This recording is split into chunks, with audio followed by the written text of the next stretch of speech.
Hey, in today's lesson, we're going to do rational expressions. So you'll be doing a lot of factoring, finding the non-permissible values, reducing and canceling, and simplifying to the lowest terms. So stay tuned for this. So here's the first question.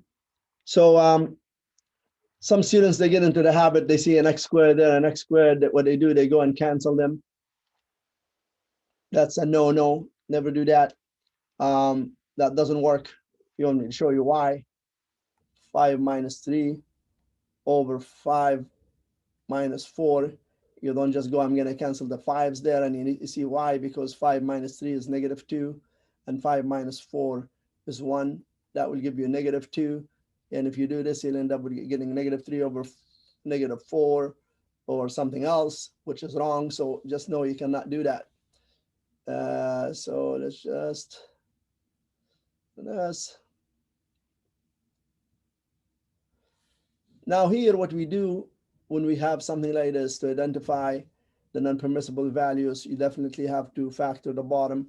And to simplify, basically, you have to factor everything. So what we do, long line here, we factor this. We open 2 sets of brackets, put an x in each. When we factoring, we look for what multiplies to give me -14 and add to give me -5. 14 and 1 is not going to do it. 7 and 2, yes, definitely 7 and 2. And to get a -5, it has to be a -7 and +2, because definitely -7 times +2 gives me -14. And when you add -7 and +2 gives me -5. The bottom here is the difference of squares. How do we know it's the difference of squares? Because it's a binomial. Binomial means 2 terms, between them a negative sign. Both of these are perfect squares. When this is the case, this is the easiest factoring you'll ever learn. All you need to do is just take the square root of x squared, which is x. You put that here and there. Take the square root of 49, which is 7. Put that here and there, and make one of them positive and one of them negative. And that's how you factor this. Now, at this stage here, I want you to write your non-permissible values. So x cannot equal whatever makes the bottom 0. So -7 will make this 0. So it cannot have -7, and +7 will make that 0. We cannot have +7. So the non-permissible values are x cannot equal plus or minus 7. Now, to simplify this, definitely now you could reduce x minus 7 with x minus 7, and you end up with final answer being x plus 2 over x plus 7. That's your final answer, and these are your non-permissible values. How about here? With this one, your non-permissible values is the bottom of this here. So y here cannot equal 0. And it's 9y. Don't say that has to be -9, because if you go 9 times -9, that give you -81. It wouldn't give you 0. You have to make this y 0 for this to be 0. And you know we cannot divide by 0. Fractions means dividing. And therefore, that's why it cannot equal. That's why y cannot equal 0, because if y equals 0, that will give me 0 on the bottom here. And this is y squared will give you the same thing. But when you're dividing, the divisor, which is this one, what you're dividing by, your non-permissible values have to come from the bottom and also from the top. Because, you know, definitely when we want to divide this, the first thing we need to do is change this to multiplication and flip this to 18y squared over 5x. And therefore, you have to get your non-permissible value from here as well. And that x cannot equal 0. And now to solve this, just reduce. Okay, so to reduce, this x will get rid of this x. This 9 goes to 1, and 9 goes into 18 twice. 5 will cancel the 5. I'll end up with final answer for this. As a matter of fact, you know how this 18 became 2. Also, I have a y here, and I have a y squared there. This y squared becomes y, and my final answer is 2y. So just canceling and reducing all over the place. All right. Here, we have to factor this before we start telling what our non-permissible values are. It's easy, maybe here we could do that right away, but let's just start factoring this. Now, this is not your factoring trinomial or factoring difference of squares. This is what we learn first when we start factoring, is we learn about the greatest common factor. So the top has a greatest common factor of 4. That's going to give me x plus 6. And the bottom, x is the greatest common factor, and I'm going to get x plus 8. And this divide by, I could factor 3 from there, and I'm going to get x plus 6, sorry. And I have the 12 over x squared. Now you know that I have to change that division to multiplication and flip this. But if you want to do this, before you do that, if you want to go 3 goes into itself once and 3 goes into 12 4 times, you could do that. You could reduce within the same fraction, and that's fine. Okay. Let's start writing some of my non-permissible values. X cannot equal here x squared or 12x squared or 4x squared. X cannot equal 0 because 0 squared is 0 times 4 or times 12 will give me 0. We cannot have 0 on the bottom. And also we could see x cannot equal -8. But now once we start flipping this, and I'm just going to write this right here. So we have 4x plus 6 over x plus 8. And I'm going to change this to multiplication, flip this. So we have 4x squared all over x plus 6 because we got rid of that 3. Now also we have to look at the bottom again of this and say x cannot equal -6. Now all your non-permissible values being indicated there. Now you could just start reducing. X plus 6 will cancel with x plus 6. This x here would cancel with the square, or x squared just becomes x. And that's it. We reduce all we can. Don't think you're going to say, oh, you know, I'm going to reduce this 4 with this 8. You cannot do that. That's x plus 8. If you have an x plus 8 there, you could cancel all of them together, but 4 and 8 here cannot. This is not doable. So now 4 times 4 on the top is 16, and we still have the x lingering along. And on the bottom, we have x plus 8. And that's my final answer. So again, you cannot say I'm going to cancel the x's here, or I'm going to cancel the 8 and make that 2, because that's x plus 8. You cannot do that. And that's your final answer for this. So let's explore a few more questions.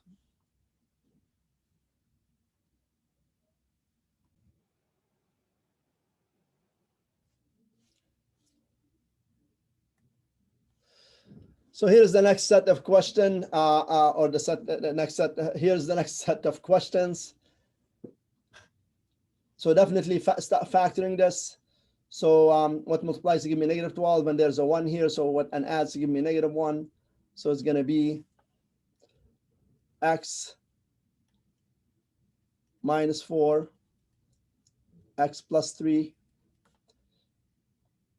And this bottom here, what multiplies to give me -8 and add to give me -2, x minus 4, x plus 2, divide by this greatest common factor all over it. So 5x, and I'm going to get x plus 3 inside here. And the bottom here factors into x plus 2 and x minus 1, because what multiplies to give me -2 and adds to give me +1.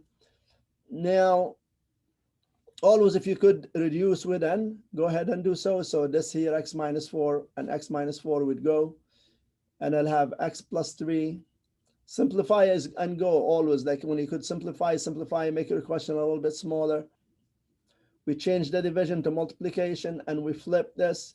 So we're going to get x plus 2, x minus 1. And on the bottom, we're going to get 5x, x plus 3. Now this x plus 3 diagonally is going to cancel with this. This x plus 2 will cancel with this. And I'm left with x minus 1 over 5 over x. And don't think you could cancel this x with that x. We said already that's a no-no.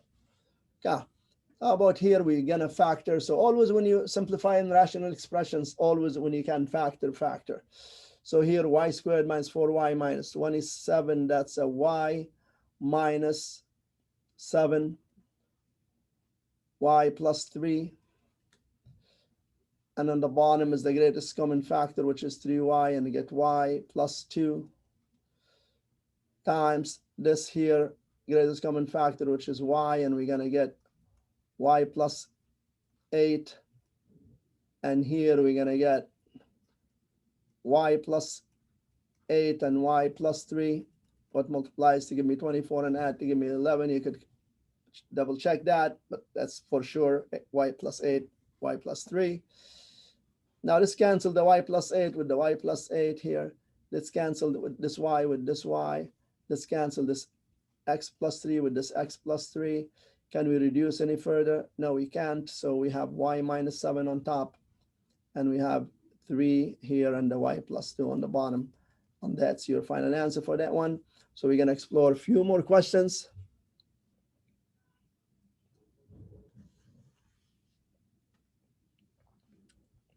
Also, I want to remind you, if you like my videos, make sure you hit the like button, share with family and friends, and subscribe to my channel. And we'll continue with this. There we go. So we have something that looks pretty ugly there. So here you have a fraction on top of a fraction. Lots of students, when they see this, they kind of think, oh gosh, I'm not even going to try with this. But you know what? It's not so bad. So here, just think of this over 1 and this over 1. Now you do a common denominator for the top right here and the common denominator. Please write it once. You don't have to write it twice. X minus 2. Therefore, you have to multiply this 6 by the x minus 2. And you don't have to multiply the 12 by anything because it's already having the common denominator right there. And this is your long line, which is that one. And you do the same thing here. You have to multiply the 4 by the x minus 2. So 4 brackets x minus 2. And then plus 3. You don't have to multiply the 3 by anything because it already has the x minus 2 as the greatest common factor. And here's a little trick. You know, when you have that kind of situation, you could just cancel that x minus 2 with that x minus 2. So you could cancel these two right here. Because, you know, this is here division right here. And you're going to change this division to multiplication, flip all of this. The x minus 2 goes on top there. So it's going to cancel with that x minus 2. And so what you're going to get, therefore, you're going to get this on top, which is the 6x minus 2 plus 12. And on the bottom, you're just going to get the 4x minus 2 plus 3. And don't say, I'm going to cancel the x minus 2 with the x minus 2. That plus sign doesn't allow you to do that. This is not only multiplication. There's a plus sign there. So here you just have to expand. And when you expand, you're going to get 6x minus 12 plus 12 still here. And on the bottom, you're going to get 4x minus 8 plus 3. This 12 and the negative 12 will cancel. And then we'll end up with 6x all over 4x minus 5. And that's the final answer for that one. Now let's go to this one. This one again, greatest common factor is a and b because there's ab and ab here. So a, here b, and then ab. So ab is our lowest common denominator. That's what I meant, not the greatest common factor. Our lowest common denominator is ab. Now you know you have to multiply this by b to make it that, and multiply this by b. So that will give you 5b. And here you multiply this by a and multiply this by a. So you're going to get plus 6a. And for this one, you don't do anything. This is just going to be 5. Can we do anything else with this? Actually, that's the final answer. So I wish we used the space in there for this one and moved it up, but it doesn't matter. This is over 1 here. So when you're doing the greatest common factor, don't do it till you factor. Always remember to factor. All right. So to factor, what you're going to get here, you're going to get 1 over x plus 1 plus 2 over brackets 2x plus 1. And you see what? Hold on a second. Plus 3 over 1. This 2 and this 2 will cancel. And that becomes 1. All right. So now we could do greatest common factor, which is x plus 1 is the greatest common factor. See, if you didn't factor, you'll end up with this being the greatest common factor. Sorry, let me revise again. Common denominator, lowest common denominator. If you didn't factor, you'll end up with this as the lowest common denominator. Your question is going to get huge after that. Lots of expanding, and then increasing your chance of making mistakes. Always factor when you're adding rational expressions because things might simplify.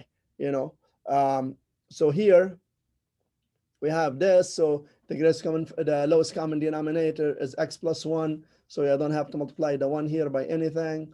And also we have the x plus 1 here already. So we don't have to multiply that 1 by anything. but this 3 doesn't have the greatest common factor, so we have to lowest common denominator, sorry, so we have to multiply it by x plus 1 top and bottom, and therefore this becomes 3x plus 1 right here, which gives me 1 plus 1 is 2 plus 3x. I have to distribute that into here, plus 3 over x plus 1, which gives me, that's 2 plus 3 is 5 plus 3x all over x plus 1. Okay, now this one right here. So again, as I said here before, doing lowest common denominator or least common denominator, always factor. So we have x plus 3 all over x plus 3, x plus 1 minus 2x, x minus 1, x plus 1, because that's the difference of squares. Right. You know what I see right away, that I have x plus 3 here. That's going to cancel with the x plus 3 right there. Within the same fraction, you could cancel. You cannot reduce diagonally when it's minus. Only when it's multiplication you could do that. So here we'll have 1 on top here instead of x plus 3, which will make this a lot easier. So now my lowest common denominator is x minus 1 and x plus 1. Once we got rid of that x plus 3 on top and the bottom, now it becomes a lot easier. You definitely know you have to multiply that one by x minus 1 because it doesn't have x minus 1 on the bottom here for when you did the lowest common denominator. So therefore this one multiplies by x minus 1. If you want to show it, you have to multiply that by x minus 1. And you do the same thing to this x minus 1 with that. And that's how you have lowest common denominator there. So 1 times x minus 1 will just give me x minus 1. And here it already has the lowest common denominator, so you don't multiply the 2x by anything. And therefore we end up with negative 1 minus x minus 2x is just negative x all over x minus 1. Okay, let me just revise. I'm just going to move this a little tiny bit higher. So as I said, x minus x. As I said, it's negative 1 minus x all over x minus 1 and x plus 1.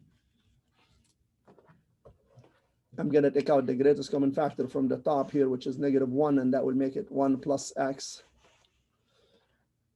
all over x minus 1, x plus 1. You see now that x plus 1 and the 1 plus x, you could cancel them, and you'll end up with negative 1 over x minus 1. And that's the final answer. I know it's pretty tight, so I hope you followed all of this. I'm going to do one more thing, and I promise that's it. Okay, so it's going to be 2 more questions, and we'll end this.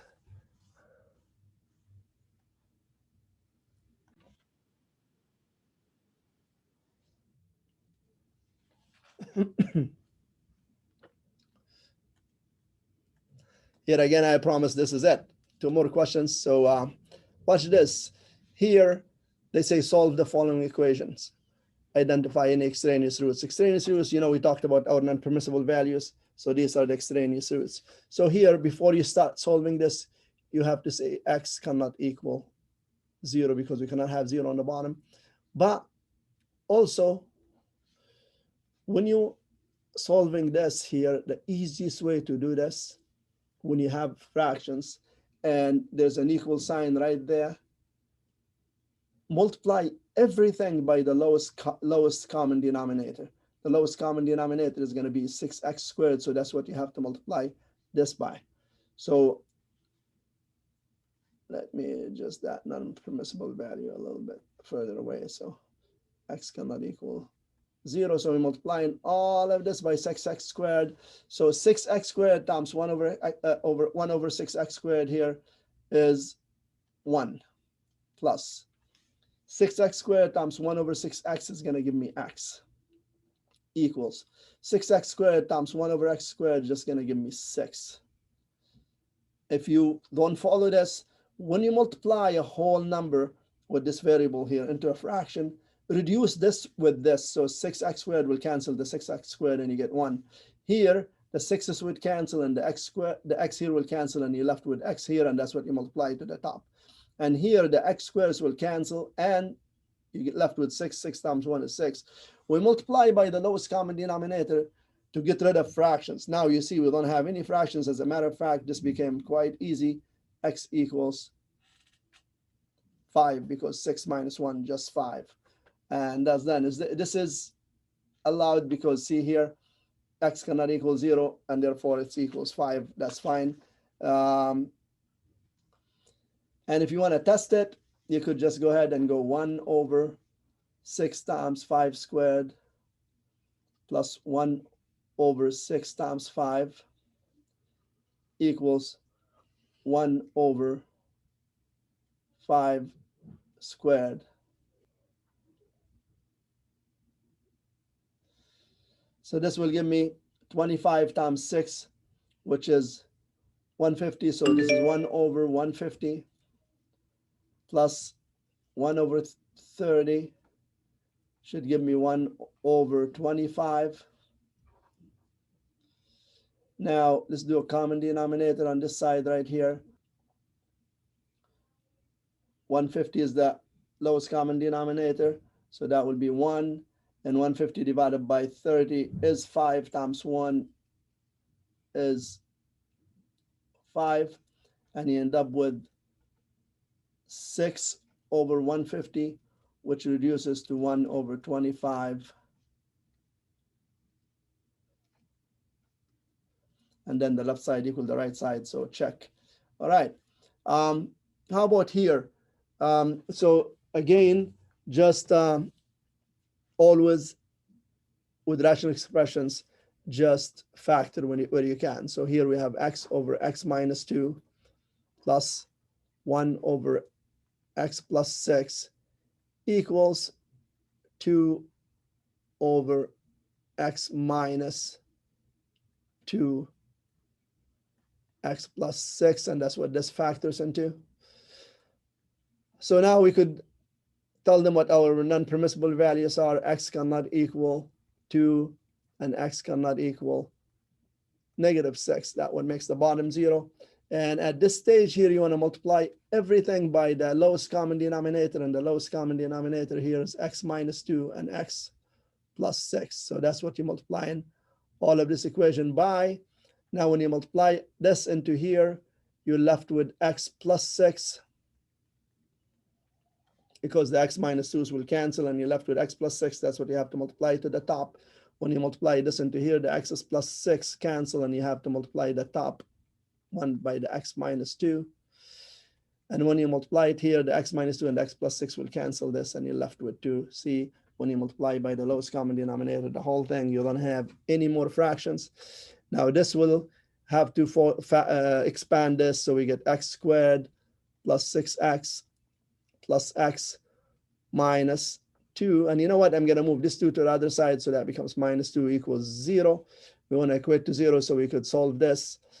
We have x squared plus 7x minus 4 equals 0.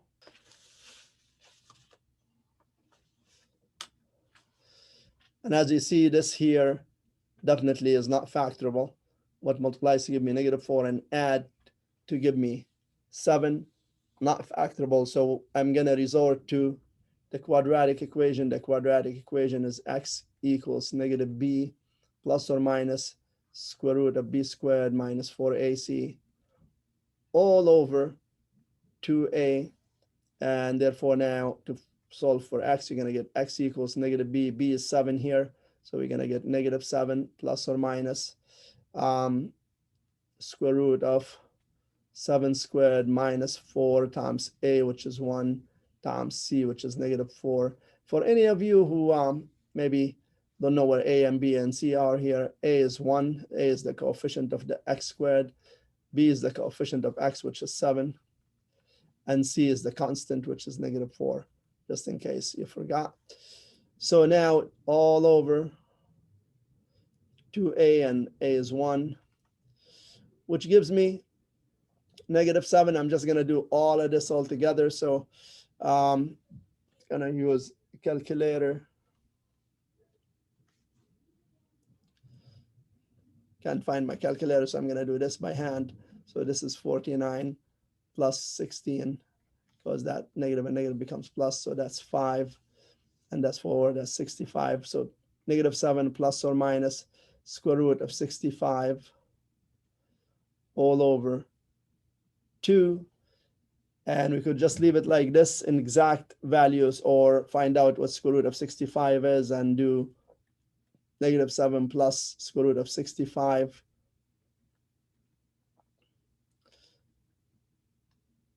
over 2, or -7 minus square root of 65 over 2.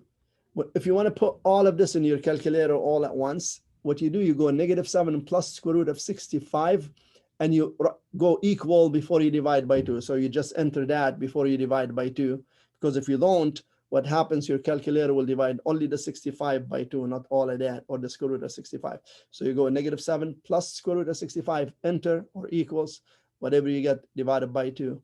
And that will give you one of the answer. And then the other answer is -7 minus square root of 65, enter, and then divide by 2 will give you the answer. And that will be a decimal place. But this is it. This is rational expressions in all aspects. So from A to Z, basically, rational expressions. This is it for rational expressions. As you see, we started slow, and then as we progress, things got harder. Just remember with that 2 last questions where you have an equal sign and you have to solve for x and tell if your 0 is extraneous, definitely multiply by the lowest common denominator to get rid of the fractions, and then things become a lot easier. If you like this video, don't forget to hit that like button, share with family and friends, and subscribe to my channel. As always, thanks for watching. Till next time, bye-bye.